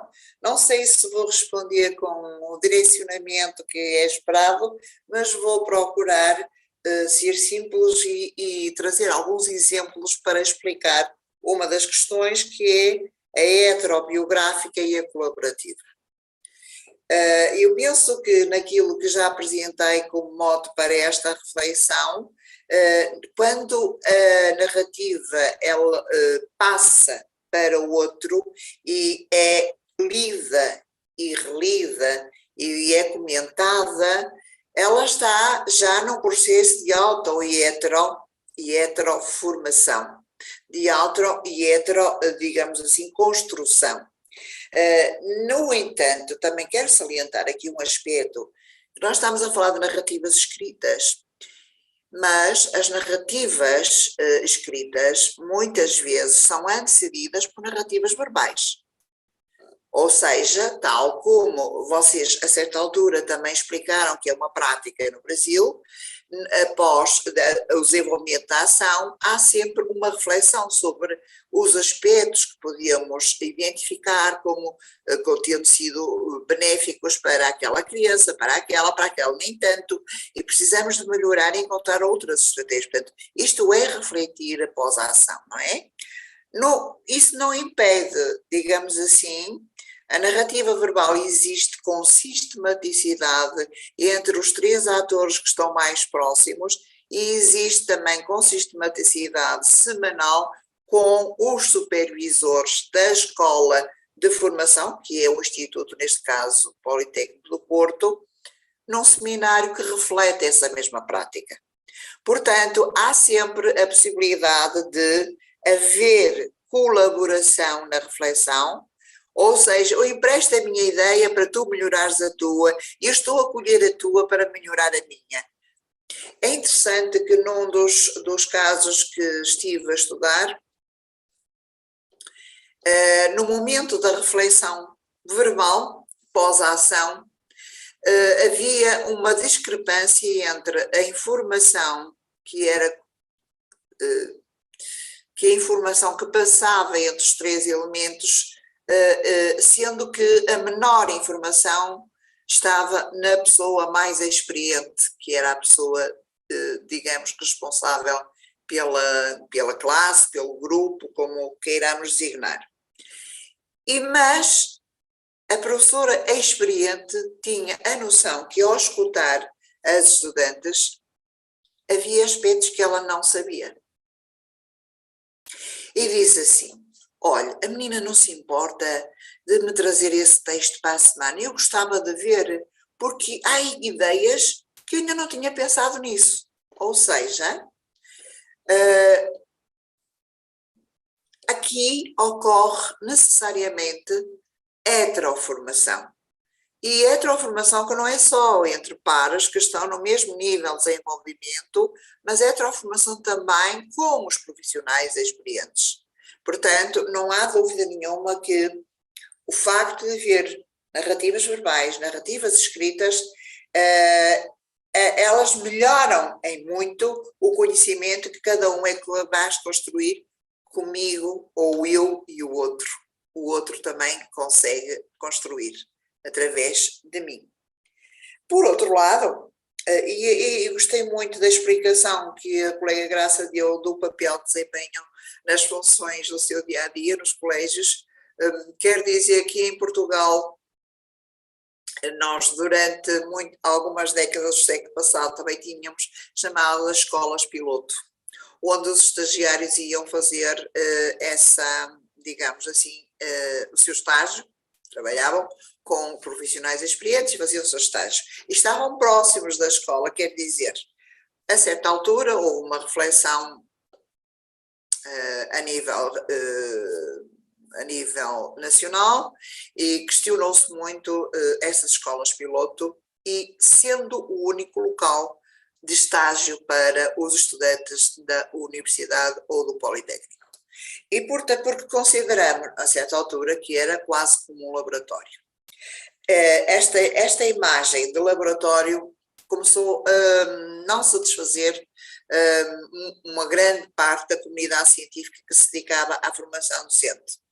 E privilegiava-se que os futuros docentes pudessem fazer estágios em contextos diversificados para conhecer as circunstâncias contextuais que vão interferir na sua dinâmica de ser docente, na sua construção do currículo dia-a-dia, nomeadamente contextos urbanos, rurais, piscatórios. E, portanto, começa a haver centros de prática que são diversificados e onde procuramos, de facto, que os nossos estudantes possam vir a experimentar, digamos, as suas dinâmicas de o aprender a ser docente.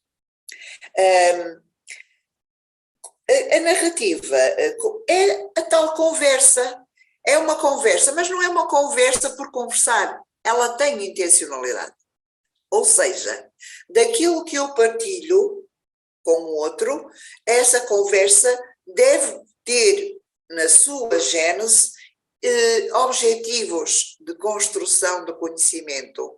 Eu com os outros, seja eu estudante, seja o professor experiente com os estudantes, mas essa interação, essa colaboração tem uma intencionalidade, que é a intencionalidade formativa, por isso é que digo que ela permite a auto e a heteroformação. Enquanto o conceito de supervisão que a colega Alexandra colocou, sendo um conceito abandonado no país por causa de acharem que a supervisão é uma visão superior, ela de facto só pode ser entendida no sentido de fiscalização, de inspeção.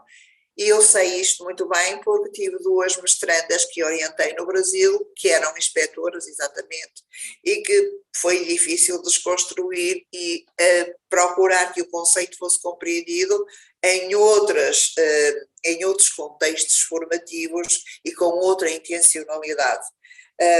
Portanto, de qualquer dos modos, em Portugal, e até a própria lei, o regime jurídico da formação de professores contempla que uma das componentes fundamentais para formar professores é a prática educativa supervisionada. Ou seja, a supervisão é entendida como um processo de formação, de apoio e de acompanhamento à construção do saber profissional dos futuros docentes. Portanto, ela está na lei, é uma componente muito importante que deve estar nos projetos formativos, senão eles não são aprovados pela Agência Nacional de Acreditação dos Cursos de Ensino Superior. Portanto, o entendimento que vocês lhe dão, porque o sistema está organizado assim, não é? Nós agora não temos inspectores em Portugal. Ou melhor, a inspeção não funciona nos moldes que funcionava há anos atrás. A inspeção tem mais uma função de apoiar as escolas do que inspecionar o trabalho docente. Que eu sei que no Brasil isso não é assim que acontece. Portanto, os docentes são inspecionados, são valorados pelo trabalho que são observados, etc. De qualquer dos modos, o conceito de supervisão funciona na perspectiva formativa e na perspectiva de apoio e acompanhamento ao desenvolvimento humano e profissional de quem está a aprender. A horizontalidade, e aqui é um conceito que até foi levado para o Brasil também pela professora Isabel Alarcão, que foi minha professora e da colega Maria Alfredo, com quem fizemos o mestrado em supervisão, na formação de professores. Esse conceito foi levado para o Brasil, muito valorizado em alguns estados, e portanto houve uma fase em que, sendo, digamos, a que introduziu o conceito de supervisão na formação de professores, se expandiu para um território que é a supervisão na escola, ou seja, e aí sim, colega Alexandra, a tendência e o apelo é que essa supervisão seja horizontal, no sentido de trazer também a dimensão da colaboração na construção de conhecimentos, na tomada de decisões, na negociação sobre as questões da escola e na encontrar soluções para melhorar a qualidade da educação que se pratica.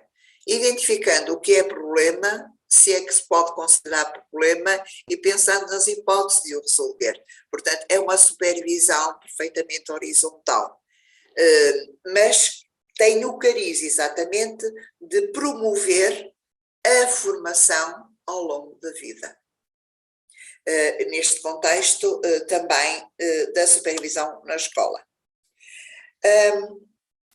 E repito aquilo que eu disse, que a formação entre pares tem a possibilidade de se observarem um ao outro, tem a possibilidade de partilhar emoções, que às vezes é mais difícil serem partilhadas com os formadores, embora a maioria dos climas que nós construímos e vemos que os professores experientes constroem nos seus contextos, é um clima de uma relação muito horizontal, um clima de grande empatia, de abertura, de flexibilidade.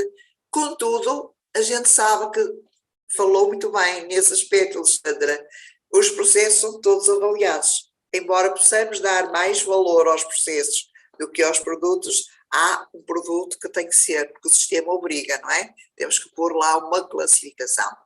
Esse talvez seja um fantasma que vamos ter dificuldade em retirar das nossas práticas formativas e de retirar das cabeças de quem está em processo de formação. A questão da avaliação. Esta auto- e heteroformação também leva em todos os momentos que seja auto- e heteroavaliação. Os próprios momentos de avaliação no final, digamos, do estágio, integra esta ação dupla, ou seja, há uma possibilidade, com base nos itens em que o estudante estagiário vai fazer uma reflexão sobre os aspectos que melhor desenvolveu, aqueles que acha que devia ter investido mais, para poder se sentir mais autónomo e capaz de resolver problemas na sua docência que vai iniciar. E também, isto é o primeiro momento, é uma reflexão individual que depois é partilhada com o par e é partilhada com quem está a orientar na prática. Portanto, há um momento de autoavaliação e de heteroavaliação, tal como houve momentos de autoformação e de heteroformação.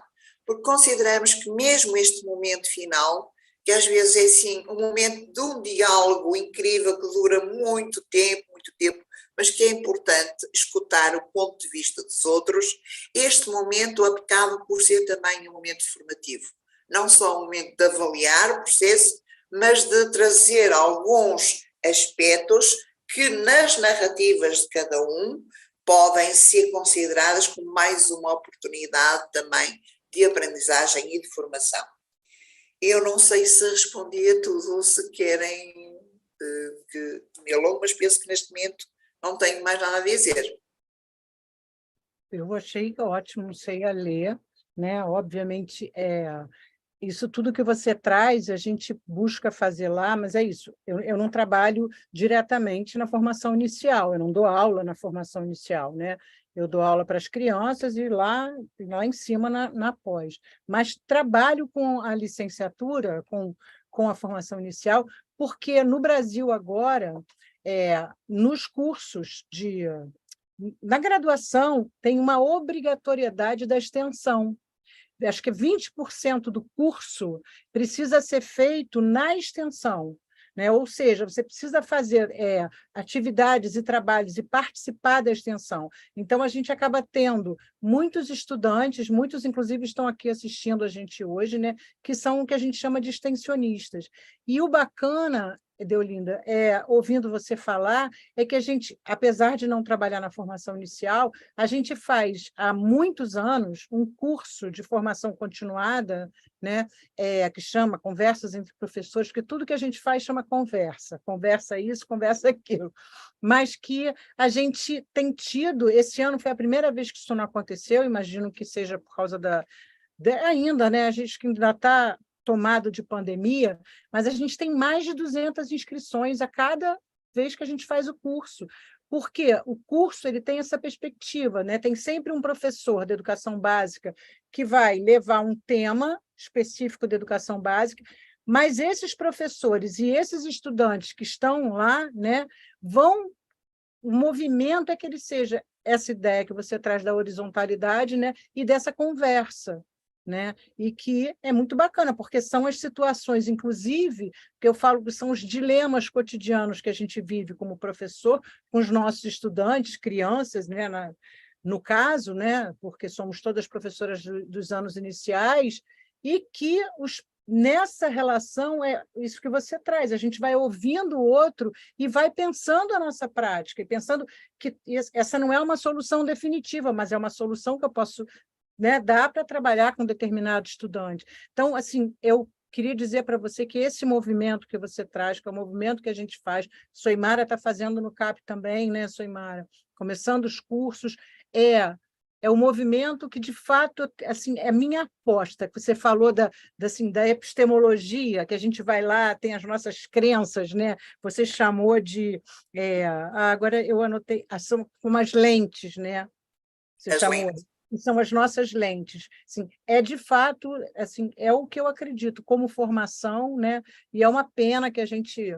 Mas eu acho que tudo vai melhorar, né? Que as nossas políticas públicas no Brasil, a gente tem vivido momentos bastante difíceis, né? Mas que a gente consiga investir nesse processo formativo que passa por essa relação de partilha. E se deixar, eu falo muito. Maria Alfredo, não sei se você quer fazer alguma colocação. Não, eu tinha um comentário breve, mas também registro que existe comentários, não é, do canal do YouTube. Não sei se querem começar por aí, depois pode ir, para responder a quem nos está a assistir no YouTube.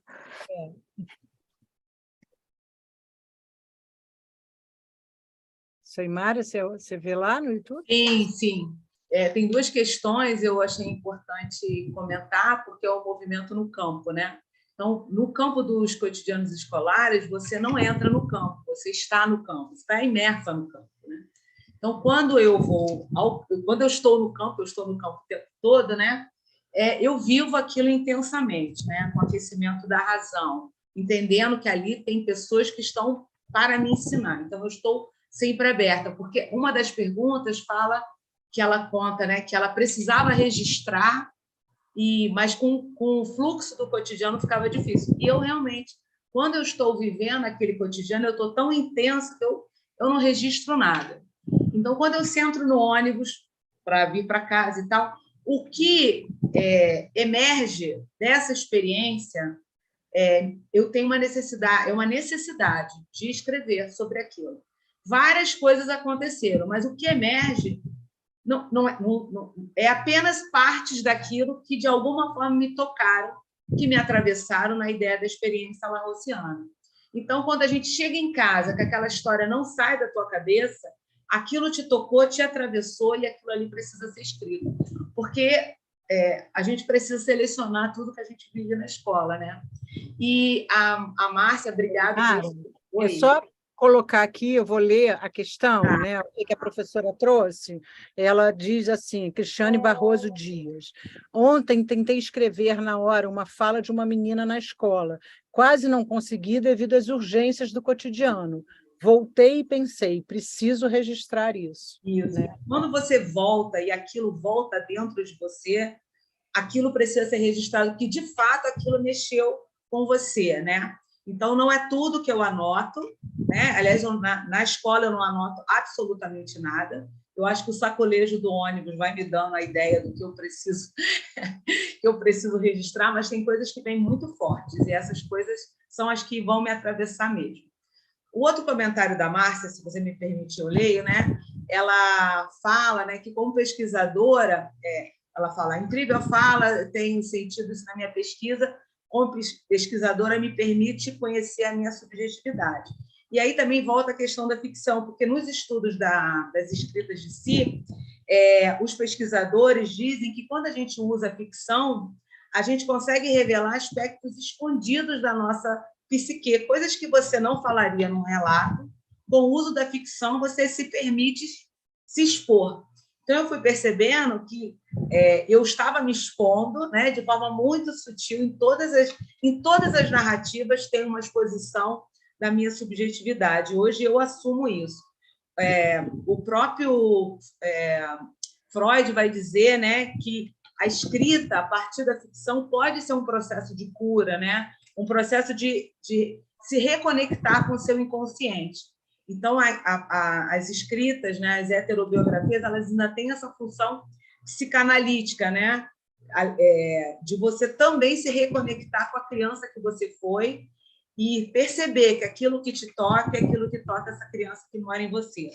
Para terminar, só para dizer que eu continuo contando histórias, eu continuo escrevendo depois mesmo da tese ter terminado, e eu lembrei do Krenak, né, que ele diz que Krenak é uma liderança indígena, Ailton Krenak é uma liderança indígena muito importante, né, que ele diz que a gente precisa continuar contando histórias como modo de resistir. Então, é o modo de resistir com os meus sonhos para a finitude do planeta Terra, mas também para a manutenção da minha intensidade na escola. Então, por isso eu continuo narrando. Terminei, Graça. Obrigada, Soimara. Você quer fazer um comentário, Maria? O Deolinda ainda quer fazer algum comentário em cima das questões que foram trazidas, né? Dessa coisa do registro, né? Que eu imagino que, como você traz ali, né, do registro das três, quer dizer, estou supondo 3 mulheres, nem sei se são, né, estou falando no feminino, né, que são registros, né, feitos no cotidiano. Como é que você vê, né? E a eu olhando um bocadinho, como eu disse no início, fui ver um bocadinho o currículo de cada uma e sabia que a Soimara ia focar muito nas questões da própria criança e trouxe nos slides imagens dessas. E eu retirei das minhas, portanto, retirei as minhas. E já agora quero dizer que hoje à tarde, na aula, para nós já é de noite, porque para vocês eu vejo aí muita luz, portanto estão com muito mais dia do que nós, mas hoje à tarde, na aula, estivemos eu e as estudantes a ver narrativas das crianças.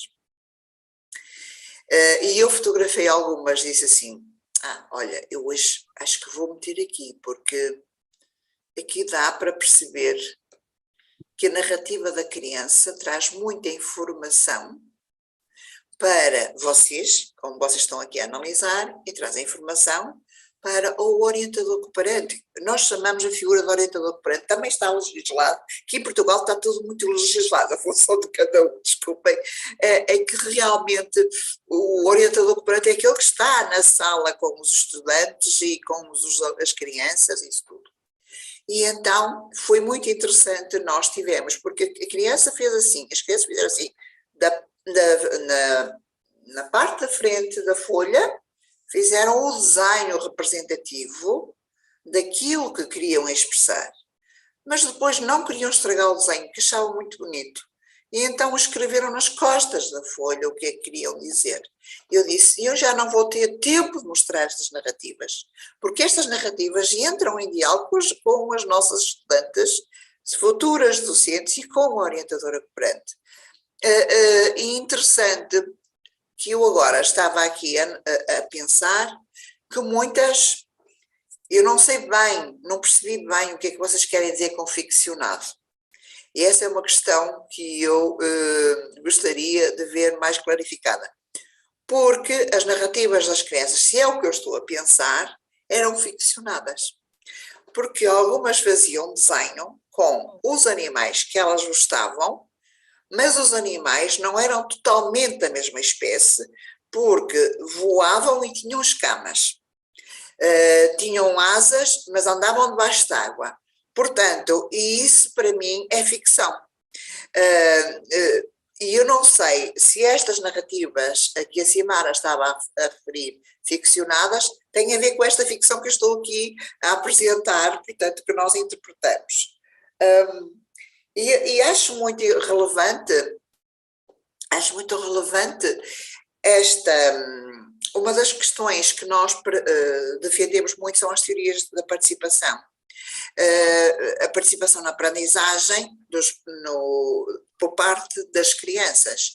E a criança participa com essas narrativas também, dizendo o que pensa, o que gostava de fazer, e às vezes até só por uma forma de expressar emoções. É uma narrativa também. Portanto, eu não dei este enfoque a este lado das narrativas, que integra a visão, digamos, dos adultos, porque sabia que a Simara seria, digamos, o seu foco mais importante, mas quero dizer que estamos aqui com uma grande sintonia nesse aspecto. Hoje até foi bom, porque foi uma forma de nos rirmos, de libertar algumas tensões que a turma estava a ter, e enfim, portanto, mas foi, por um lado, foi interessante sob o ponto de vista, digamos, também até de nos ajudar a libertar algumas emoções que estávamos ali. Vejam como as crianças têm um poder fantástico e que muitas vezes a narrativa delas é esquecida. É que as pessoas não escutam. Escutar não é olhar para um semáforo que diz, para, escuta e olhe. Não, isso é quando vem um comboio. Escutar é ouvir de diferentes formas, não só o que é verbalizado, mas o comportamento não verbal da criança, e que traz muita informação para nós percebermos como é que devemos de ajudar aquela criança a sair do nível em que está para níveis de competência superiores, para a tal autonomia progressiva que vão conquistando com as aprendizagens. Portanto, já entrei aqui num campo que eu não tinha entrado na minha breve apresentação, mas penso que houve aqui a possibilidade de eu entrar nele. É o comentário que eu quero fazer, não tenho mais nada a fazer. São os silêncios, né, que também dizem muitas coisas, vão dizendo muitas coisas, né? Então, a Francine Amaral, ela está aqui, né? E ela, não, desculpa, não é ela, foi a Julie Laureano, ou Julie Laureano. Ela diz, eu me forcei o hábito de registrar mesmo em sala, né? Ou seja, mesmo no momento da aula, você fazer o registro para que você não perca, né, aquilo que foi dito, né, que foi tão expressivo, né, tão expressado, vou dizer assim, pela criança, né, para dizer o que ela queria, ou, né, porque é isso, as crianças nos dizem muitas coisas, né, É muito interessante. Eu falo que esse exercício, e alguém botou isso lá no YouTube, lá no início, na fala de vocês ainda, que era essa ideia de uma escuta sensível, essa ideia dessa escuta sensível, né? Que é isso, dessa infância, que é quando a gente escuta e, a partir dessas questões que as crianças vão nos trazendo, eu digo que a gente vai trazendo outras questões, né? E a gente vai, então, caminhando a partir dessas questões que nos são trazidas e que a gente traz também, né? E que nos colocam a pensar e que vão levar as crianças também a esse momento de reflexão sobre tantas coisas que elas têm para pensar, tantas curiosidades, né? Tantas coisas do mundo que elas estão aprendendo e vivendo, né? Assim, Maria Alfredo, não sei se você quer... Sim. Bom, eu gostaria de voltar a pedir desculpas à Soimara, à Diolinda, pelo meu atraso, que, enfim, não tem desculpa, mas pronto. E dizer que tenho muita pena não ter ouvido a parte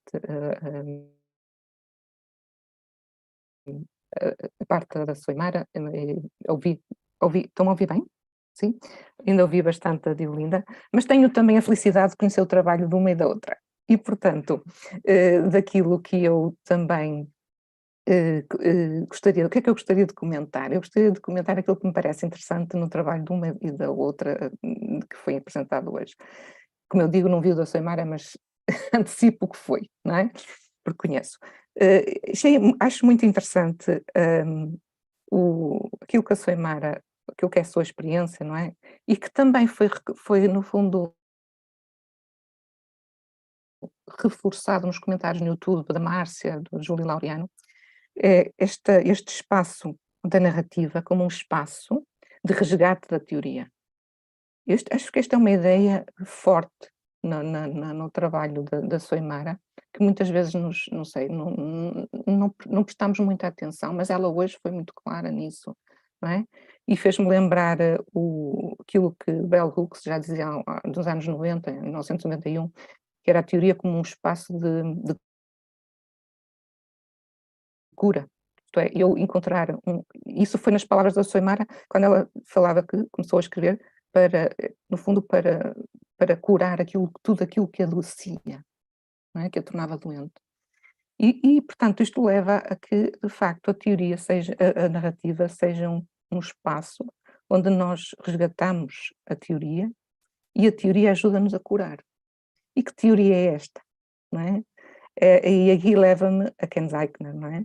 Quando ele nos diz que precisamos resgatar a alma da formação de professores, precisamos resgatar a alma da educação, precisamos resgatar a alma da escolarização, isto é, daquilo que é verdadeiramente importante nas escolas, que é verdadeiramente importante. Esse é o lugar da teoria que se gera a partir de prestar atenção àquilo que é importante, que está a acontecer nas escolas, e conseguirmos desconectar daquilo que é acessório, que é barulho, não é? Que nos perturba, que interfere, não é? E aqui, claro, que é a centralidade das crianças, dos saberes das crianças, das necessidades das crianças, enfim, como vocês mostraram bem. Isto parece muito interessante, isso no trabalho da Soimara, não é? Esse espaço. E este propósito também da teoria, a questão da supervisão na Diolinda, não é? Naquilo que a Diolinda nos traz. A minha colega Flávia escreve super e visão com V maiúsculo, para dizer que aqui o que interessa na supervisão é a visão que se traz para a escola. Para dizer que não é o olhar superior, mas é a visão. E a visão leva-nos outra vez à alma daquilo que é importante. Portanto, que visão é que trazemos para as escolas através da atividade da supervisão e como é que fazemos isso? Através das narrativas é uma maneira de o fazer, não é? Trazendo uma estratégia formativa, uma modalidade de diálogo que mostra, por um lado, que a supervisão não precisa de ser autoritária, hierarquizada, não é? Inspectiva, pode ser colaborativa, pode ser autossupervisiva, não é? Isto é, esta atividade da supervisão é uma atividade que procura implementar, desenvolver essa visão da escola, essa visão para a escola, e essa visão que é construída com os atores da escola, não é? E isto é aquilo que me parece assim bastante interessante, não é? Aquilo que a Deolinda nos trouxe, que mostrou como é que a supervisão de facto pode ser isto, não é?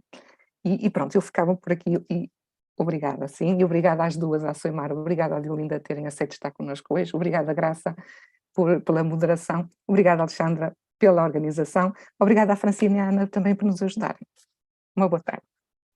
Graças. Só antes de você encerrar, acho que tem duas coisas assim que valia a pena pontuar muito rapidamente. Eu acho que a gente até pode falar mais disso em outro encontro, que é a questão que a Deolinda falou da ficção, né? Que a gente vem pensando Sim. a narrativa, porque na perspectiva das pesquisas com o cotidiano, a gente não entende que a gente relata, né? A gente foge um pouco dessa perspectiva do relato, né?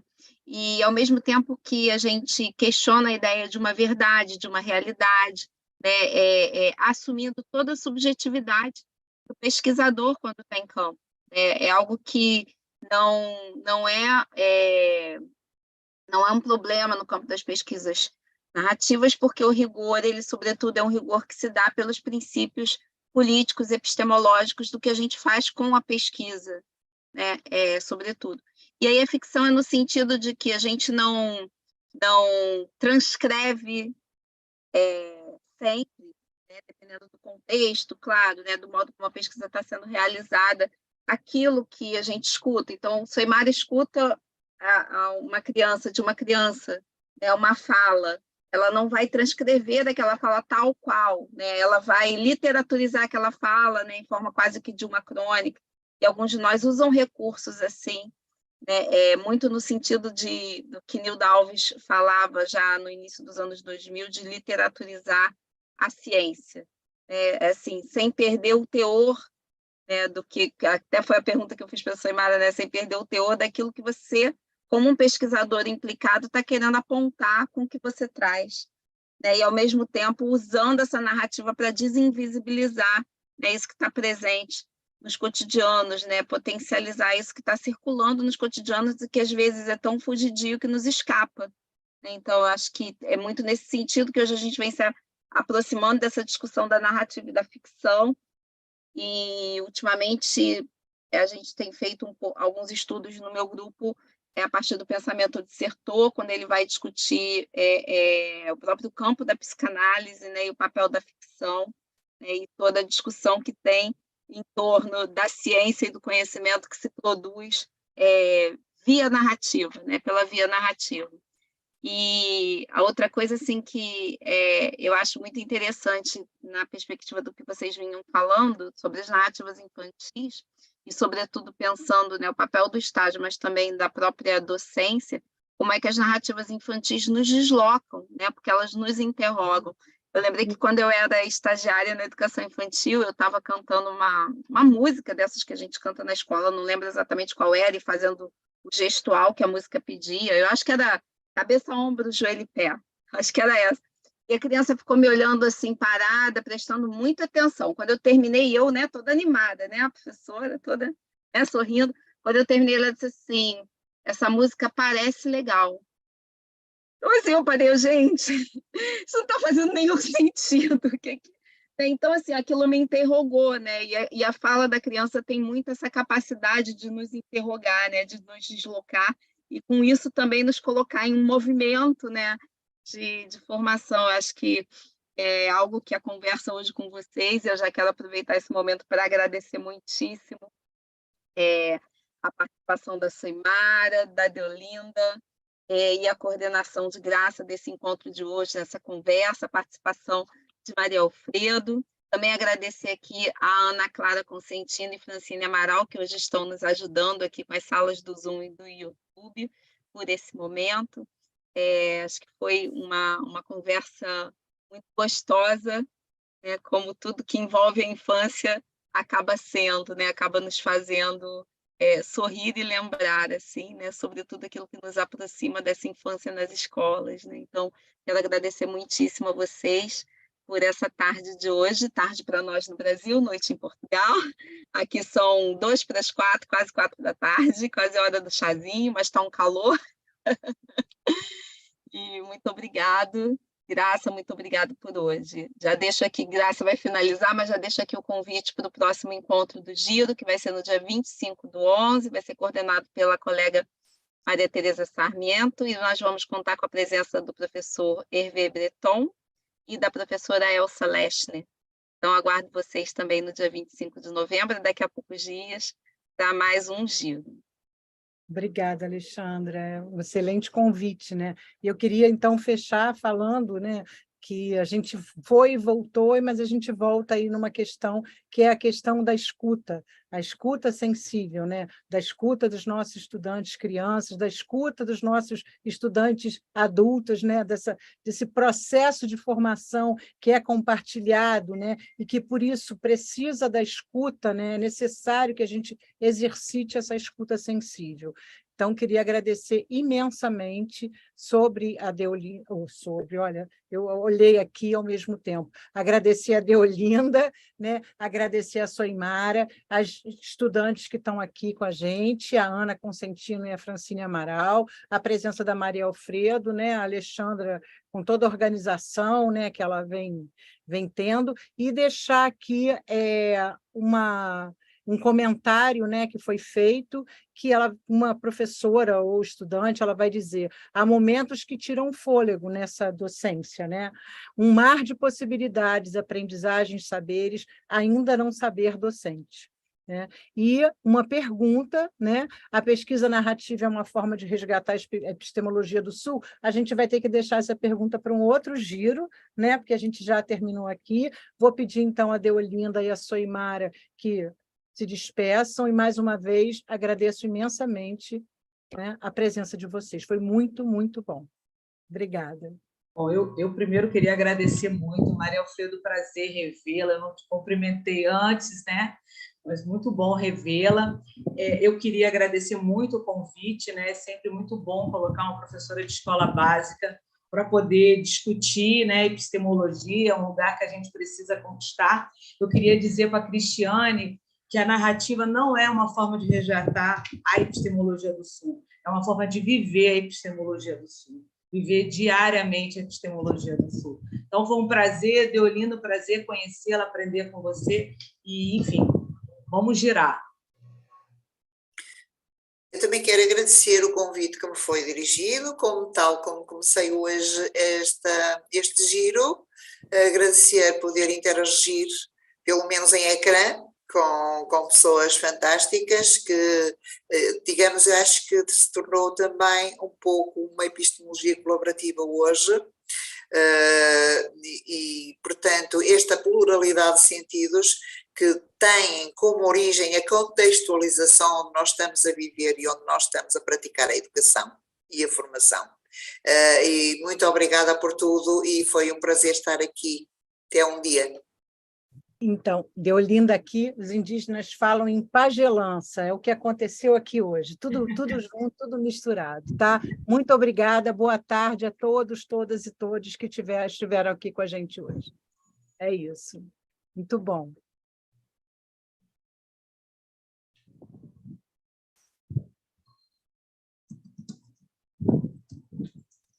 Estamos fora